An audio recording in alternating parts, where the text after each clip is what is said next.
Bienvenue sur Teach, votre émission d'enseignement et de maturité spirituelle.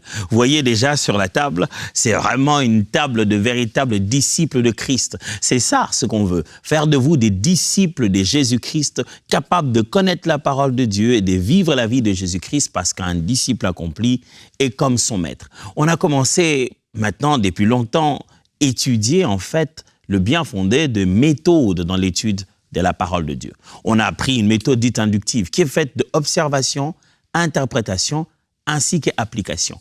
Et aujourd'hui, je me suis promis, on en avait parlé, on va se dire quels sont les outils dont on a besoin pour agrandir le contexte de notre compréhension. Quelquefois, on a besoin de certains éléments autour qui sont des éléments de la Bible, mais qui ont été agrégés et rassemblés d'une certaine manière qui nous aident à mieux utiliser la Bible. On va parler que de ça. Au bout de cette émission, vous allez devenir un bon érudit qui sait où aller chercher quelle information pour mieux comprendre la parole de Dieu. Alors, let's teach. Grandissons ensemble. Quels outils pour étudier la parole de Dieu? Je vais commencer par vous dire que vous n'avez pas besoin d'autre chose pour la Bible que la Bible elle-même d'abord. Ce qui veut dire le tout premier outil pour pouvoir bien étudier la Bible, c'est une bonne version de Bible. Lors des précédentes émissions, je vous ai expliqué la différence entre une version et une traduction. Chaque version est fondamentalement basée sur une traduction. Il y a une traduction dite littérale et une traduction dite dynamique, ou formelle et dynamique. Quand vous avez choisi la version que vous allez étudier, cette version-là est certainement basée sur une traduction. Ma suggestion a toujours été que vous puissiez avoir les deux types de versions. Une version formelle ou mot, une traduction mot pour mot, et une traduction qui est dynamique ou une traduction paraphrasée. Alors vous avez, moi dans mon cas, généralement quand j'ai une Bible seconde de 1910 ou seconde de 21, j'ai alors à côté une parole vivante, une Bible français courante ou parole de vie ou Bible de semeur. J'ai toujours ces deux versions. Mais une bonne version de Bible est l'outil principal dont vous avez besoin pour lire la Bible et pour bien étudier la Bible. Parce que vous ne pouvez pas encore comprendre la Bible sans l'avoir lue elle-même. Donc il faut lire la Bible. Tentez de ne lire que la Bible, elle et elle seule, de toutes les manières possibles pour essayer de comprendre. Alors quand vous avez encore des zones d'ombre, il y a beaucoup d'autres outils que vous pouvez consulter qui peuvent vous résoudre ce problème-là en un rien de temps. Voici quelques outils, je le précise, quelques outils, il y en a tellement. Mais vous savez, le but de cette émission, c'est de bâtir petit à petit. Un jour, peut-être, on reviendra sur ce sujet et il faudra qu'on monte, en quittant le lait, vers une nourriture solide. Votre table devrait ressembler à quelque chose dans ce genre, où vous avez vos Bibles, vos dictionnaires bibliques, vos commentaires bibliques. Ou alors, peut-être, utiliser la technologie aujourd'hui, ça peut juste ressembler à ça, comme ce iPad, et ça vous suffit pour avoir beaucoup d'autres choses, ou votre ordinateur. Mais quel genre d'outils vous pouvez avoir? Premièrement, ce qu'on appelle une concordance biblique. Ces outils sont devenus un peu obsolètes pour certaines personnes, mais ils sont d'une grande utilité. Une concordance biblique fournit une liste alphabétique des principaux mots de la Bible, avec le contexte immédiat de chaque mot.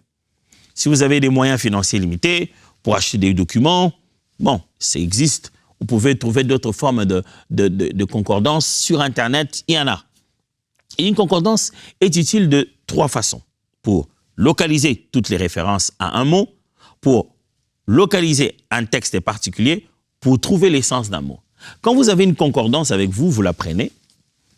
À l'intérieur, vous dites j'ai besoin de chercher le mot. Je cherche le passage où on a dit le juste vivra par la foi. Une concordance vous aidera normalement à chercher sur le mot juste. Vous cherchez juste sur une concordance biblique. Vous voyez tous les textes, tous les versets qui ont trait au mot juste dans la version que vous avez. Et à côté, on met une petite phrase pour que vous sachiez le contexte dans lequel le mot juste se trouve. Et après, les versets bibliques de référence. Ça vous aide beaucoup. Surtout quand vous êtes en train de faire une étude et vous dites « j'ai déjà vu ça quelque part, j'ai déjà vu ce terme ici, j'ai déjà vu quelque part, c'est où ?» Vous allez vite dans une concordance. Ça, c'est dans les cas où vous n'avez pas de moteur de recherche et vous n'avez que de documents dans la salle, dans votre pièce où vous êtes en train d'étudier. Mais si vous avez aujourd'hui, avec la technologie, vous avez peut-être déjà un moteur de recherche, c'est plus facile. Vous n'avez qu'à taper le mot. Et du coup, le moteur de recherche dans la Bible vous donne tous les passages qui en parlent. Et c'est en fait, cette logique-là est une logique de concordance biblique. Le but, c'est de vous chercher le mot que vous êtes en train de chercher, le verset dans lequel il est écrit, et ça vous donne de petits textes pour que vous sachiez le contexte dans lequel le mot est sorti. Vous cherchez par exemple un mot aussi présent dans la Bible comme juste. Vous aurez beaucoup de juste. Juste comme justice, celui qui est juste de justice. Vous aurez aussi juste comme juste de justesse.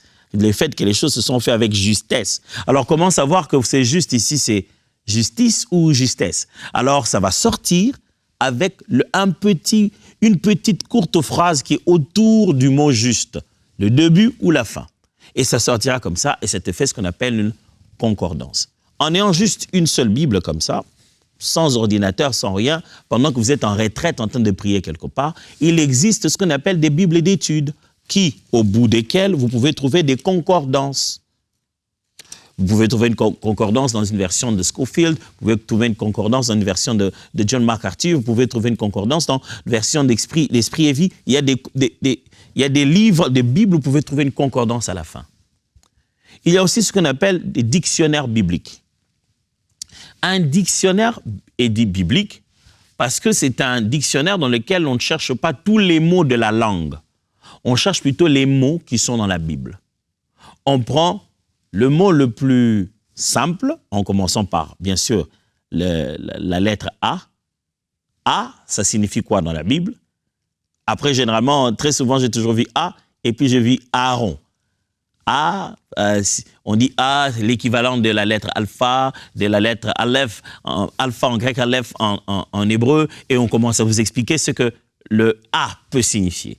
Et puis après, vous avez le mot Aaron. On commence à expliquer ce que le mot Aaron signifie. On va partir comme ça des A jusqu'à Z, en partant de tous les mots clés que vous trouverez dans la Bible. Où vous les trouvez, quelle en est la théologie, qu'est-ce que ça signifie, combien de fois ça apparaît. C'est ce qu'on appelle un dictionnaire biblique.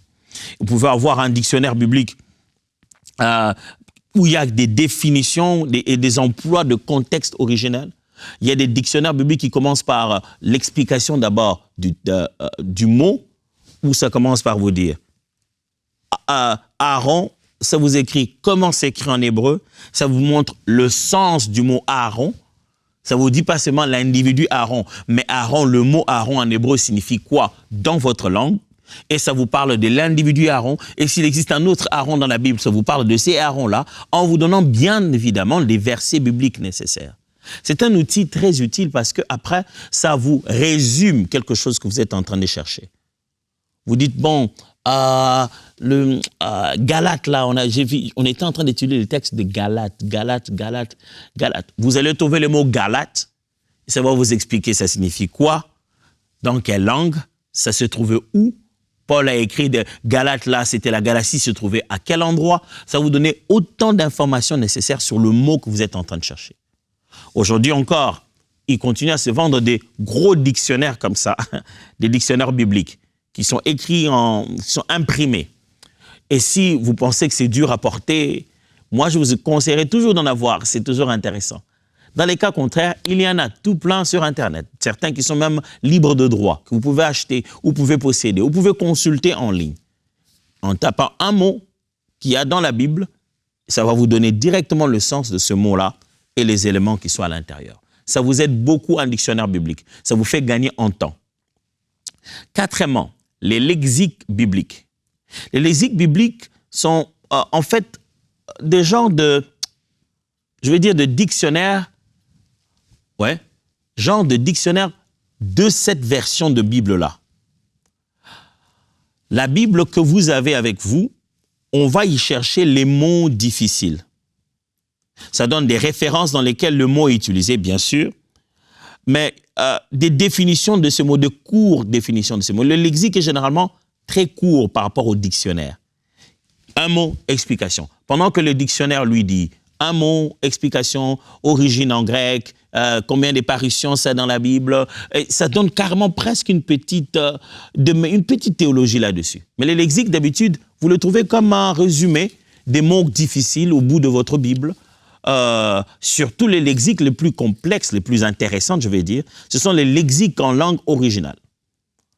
C'est-à-dire les lexiques grecs ou les lexiques hébreux. Là, vous allez trouver maintenant les mots en langue originale, leur signification en langue originale, leur signification, leur sens dans la langue des traductions, la langue que vous parlez, la langue vernaculaire, la langue dans laquelle les choses ont été traduites. Donc les lexiques aident énormément, surtout quand vous faites une étude des mots. Vous allez bien vous retrouver en cherchant les lexiques. Et puis aussi l'encyclopédie. Ça énumère aussi des divers sujets.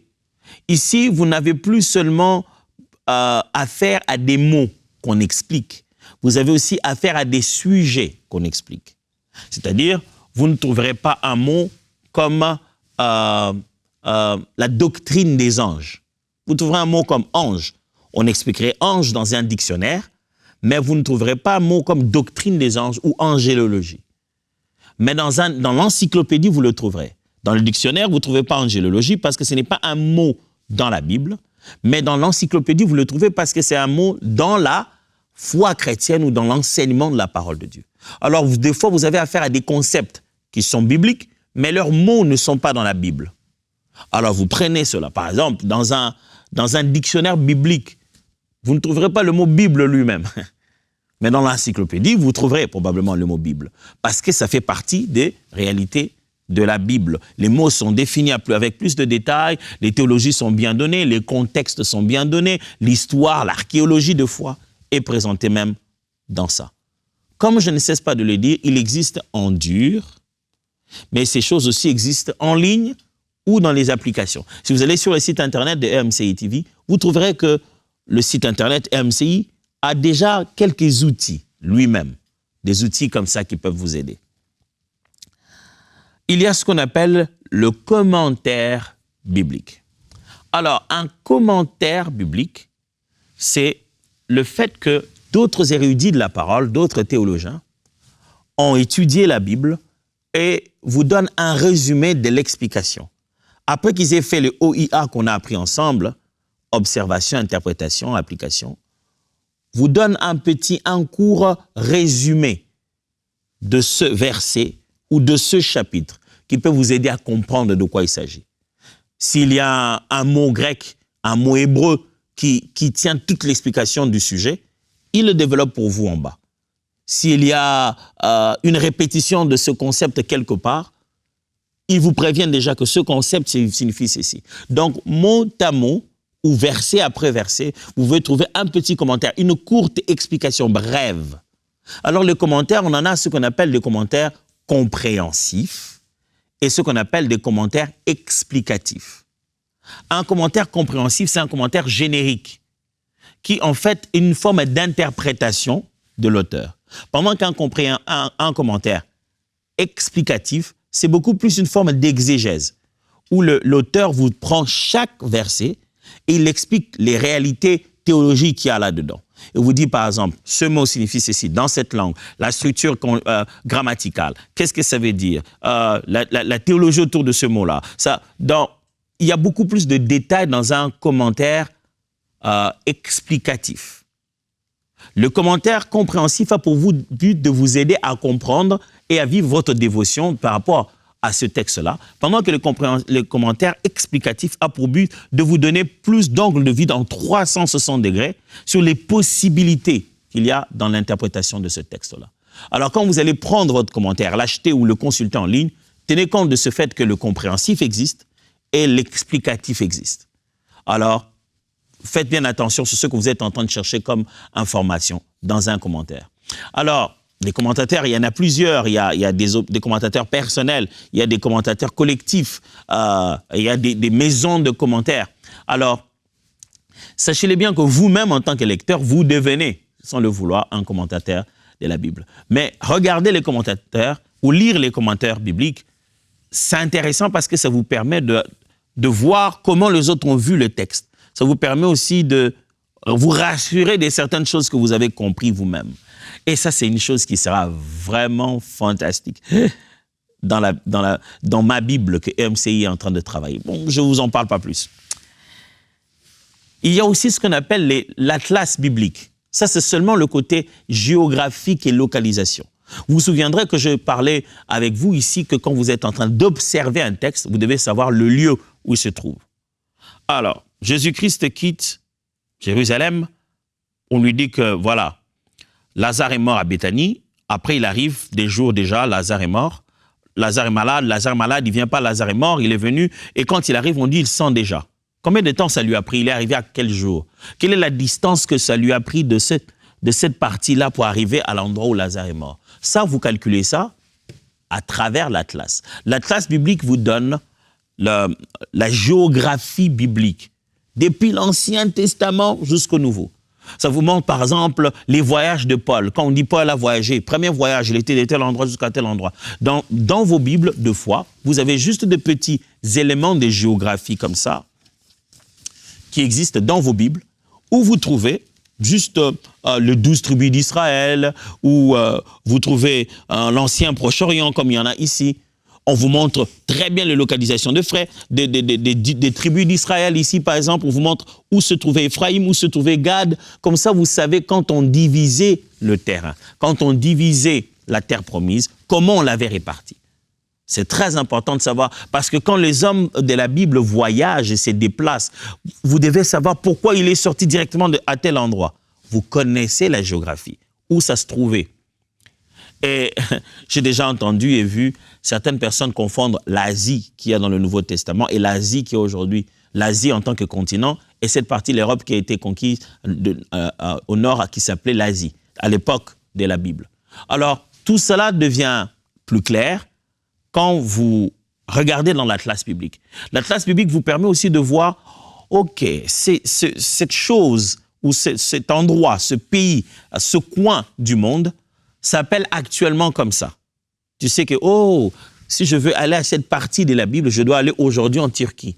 Si je veux aller à cette partie de la Bible, je dois aller aujourd'hui en Grèce. Si je veux aller à telle partie de la Bible, je dois aller aujourd'hui en Égypte. Mais toutes ces parties ne s'appelaient pas toujours comme ça. Aujourd'hui, ce qu'on appelle l'Éthiopie, ce n'est pas la grandeur de l'Éthiopie de la Bible. L'Éthiopie de la Bible était beaucoup plus grand que juste la partie du pays appelée Éthiopie aujourd'hui. C'est l'Atlas biblique qui va vous donner plus d'informations sur ces localisations et c'est très important. Huitièmement, les manuels thématiques. Les manuels thématiques sont des documents organisés qui mettent les listes des sujets majeurs, donnent des index en chaîne, comme on dit. Ça donne les grands sujets majeurs de la Bible et des versets ou des textes qui vont avec.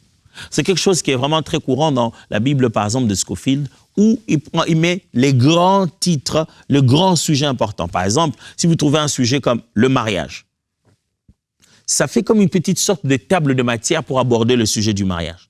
D'où vient le mariage? Et ça te met les versets. Quand Dieu a institué le mariage, ça te met les passages. Quelles sont les obligations de l'homme dans le foyer? Ça te met les passages. En fait, à partir, ça prend un thème, ça fait comme un développement, comme une table de matière, et ça te donne directement les passages appropriés de chacune de ces tables de matière. Ça, c'est ce qu'on appelle des manuels thématiques. Des fois, il y en a pas à la fin de certaines versions de Bible, il y en a comme un document à part, où il n'y a que les manuels comme ça de thèmes. Vous avez des documents, par exemple, qu'on appellerait manuel des réponses des questions difficiles de la Bible. On prend que les questions et les textes complexes de la Bible, on y donne les réponses bibliques. D'où vient la femme de Caïn? Il y a des manuels comme ça qui ne font que toucher des thèmes de bout en bout.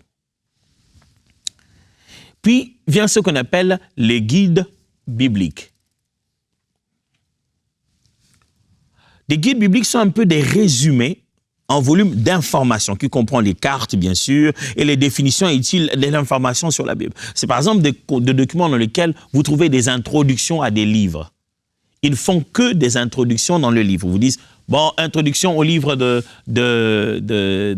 Galates. Ils vous montrent la ville de Galates, comment c'était à l'époque. Vous avez des dessins, la vie des gens de Galates. Ça donne que quelques informations génériques sur l'introduction d'un livre ou comment ce livre est réellement écrit. Puis vous avez un merveilleux document, un manuel que j'aime beaucoup, qu'on appelle « Les manières et les coutumes de la période de la Bible ». Les manières et les coutumes de l'époque de la Bible. il a été fait un merveilleux travail théologique où on a regroupé tous les versets bibliques qui demandent des explications culturelles et tous les faits culturels de l'époque de la Bible. C'est-à-dire, dans ce manuel, on va de Genèse à Apocalypse, première approche, et deuxième approche, on va de style de vie. Dans l'un de ces documents, on va de Genèse à Apocalypse, c'est-à-dire Genèse, on voit tous les versets bibliques qui ont besoin d'explications culturelles. On dit par exemple, pourquoi il a mis un anneau à celle qui devait être la femme de Rebecca, à celle qui devait être la femme d'Isaac. Pourquoi Eliezer lui a placé l'anneau? On vous explique à l'époque, ça voulait dire ceci. C'est pourquoi il faisait ceci. On explique l'époque, les habitudes et les coutumes de l'époque. L'autre approche de ce document appelé les manières et coutumes du temps de la Bible, on fait que réciter les événements culturels. On dit naissance, on explique la naissance, comment les gens naissaient. À leur époque, la naissance voulait dire quoi? Pourquoi on donnait à un enfant le nom à la naissance? On vous explique tant dans l'Ancien Testament que dans le Nouveau Testament. Et puis on vous explique mariage, comment ça s'est passé chez les Juifs, dans les peuples qui ont influencé les Juifs dans l'Ancien Testament. En Grèce, comment ça s'est passé? Les peuples qui ont influencé les Juifs au Nouveau Testament. Alors, c'est un document fantastique qui vous aidera beaucoup à comprendre tout ce qui concerne les contextes. 11e, vous avez ce qu'on appelle l'interlinéaire. L'interlinéaire est en fait un document qui vous présente les textes originaux avec une traduction, pas une traduction, avec une reprise littérale mot à mot. Parce qu'on ne traduit pas dans l'interlinéaire.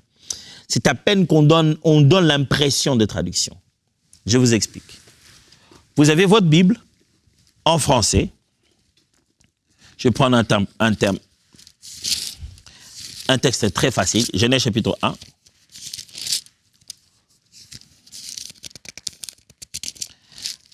Genèse chapitre 1, verset 1. Au commencement, Dieu créa les cieux et la terre. Alors, je viens de lire ça de gauche à droite parce que c'est le français. Mais l'hébreu, lui, c'est lit de droite à gauche. Bereshit, Bara, Elohim. Ça se lit différemment. La manière dont l'hébreu va placer les mots de droite à gauche, ce n'est pas comme ça que le français le place. Donc, l'interlinéaire va te laisser l'hébreu au-dessus et va te mettre juste en dessous les mots équivalents qui viennent.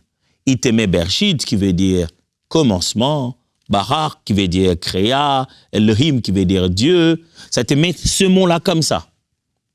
Donc, tu auras comme mot, et à l'envers. Mais au moins, ça te permet de savoir les mots littéralement tels qu'ils viennent de textes originaux. C'est pourquoi vous entendez les gens dire, dans les textes originaux, c'est dit comme ça. Dans les textes originaux, c'est dit comme ça. C'est parce qu'ils consultent ce qu'on appelle l'interlinéaire. Et l'interlinéaire, à ce moment-là, il ne se soucie pas d'abord de donner un sens. Il se soucie de juste donner la traduction du mot. Une langue, une autre, une langue, une autre. C'est ce qu'on appelle l'interlinéaire. Et il y a un des moyens très intéressants par lequel, aujourd'hui, beaucoup de personnes trouvent le moyen de découvrir ce qu'il y a dans les textes. C'est la merveilleuse étude d'un théologien appelé Strong. Strong a pris toute la Bible, comme si on prenait un dictionnaire. Au lieu de prendre comme un dictionnaire, il a pris vraiment comme si c'était la Bible elle-même. Chaque mot de la Bible. Je dis chaque mot de la Bible. Il y a mis un chiffre dans les textes originaux. En hébreu, araméen, grec, il y a mis un chiffre. Si Aleph, la première lettre en hébreu, c'est la Aleph, il met un chiffre, je donne un exemple, 0001. Partout où il y aura l'Aleph seul, il y aura 001. De sorte que celui qui ne connaît pas les langues de la Bible, en connaissant les chiffres, si je peux retrouver 001, je sais que j'ai retrouvé Aleph partout. Même si dans la langue où je suis, on n'a pas traduit cela comme ça, mais je sais que le mot à l'intérieur est celui-là. Donc même pour celui qui qui ne sait pas comment lire l'interlinéaire, à travers ces numéros Strong, il peut retrouver les mots originellement traduits à cet endroit-là. Et Strong se donne les devoirs. Une fois que vous retrouvez les mots, il vous dit aussi sa traduction littérale. Il vous dit aussi comment l'auteur, en fait, généralement c'est fait pour les Bibles Ségon, les Bibles King James, comment King James a traduit ça, ce mot-là, combien de fois il paraît. Et à partir de Strong, tu peux faire une recherche du mot dans le texte original. J'espère ne vous avoir pas perdu. Je donne un exemple comme ça. Je suis en train de chercher le mot « Réma ». Mais j'ai une Bible en français. Comment je trouverai là où « Réma » apparaît? Si je lis parole, parole, parole en grec, ça peut être « logos ». Comment je saurais que c'est « Réma » ? Alors, Strong dit que Réma, quand il a répertorié les mots, c'était les mots 04887. Je donne un exemple.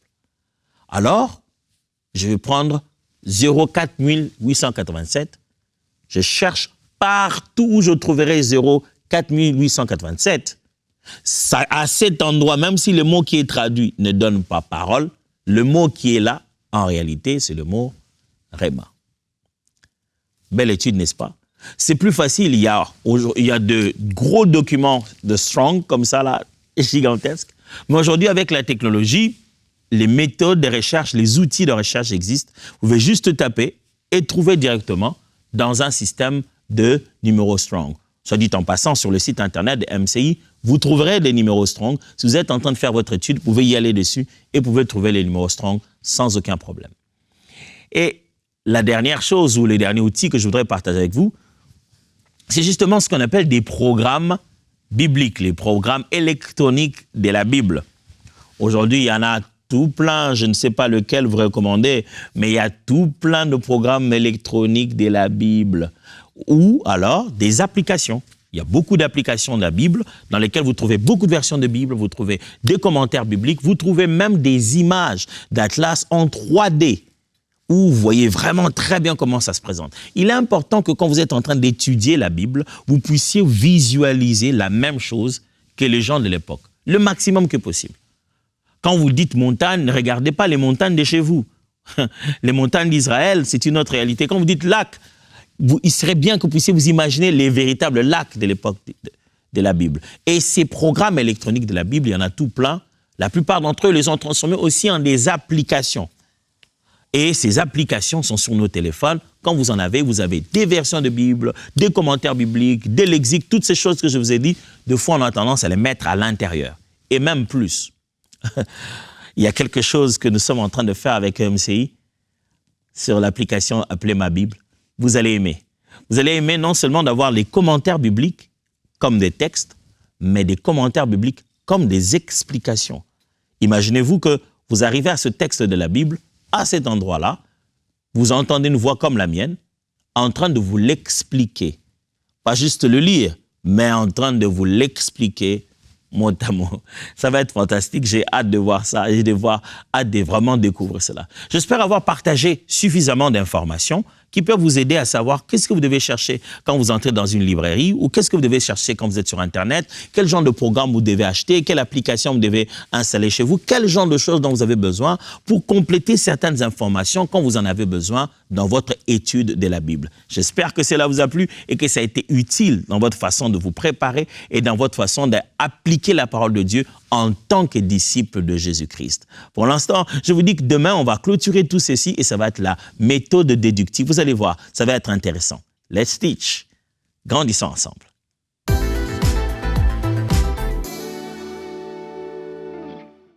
J'aimerais vous raconter l'histoire de Maria, qui a vécu sa vie chrétienne pendant des années seule. Mais grâce aux émissions EMCI, elle a pu être accompagnée, elle a pu être fortifiée et elle a aussi pu être équipée. Elle a même réussi à amener toute sa famille au Seigneur et Maria est elle-même devenue partenaire de EMCI aujourd'hui. Et lorsque vous devenez partenaire, vous contribuez à ce que d'autres histoires comme celle de Maria puissent se produire partout dans la francophonie. Alors un grand merci à vous. Dès maintenant, faites partie des 20 000 partenaires mensuels qui porteront la vision d'EMCI et qui l'amèneront encore plus loin. Pour faire votre don, rendez-vous sur emcitv.com/20 000.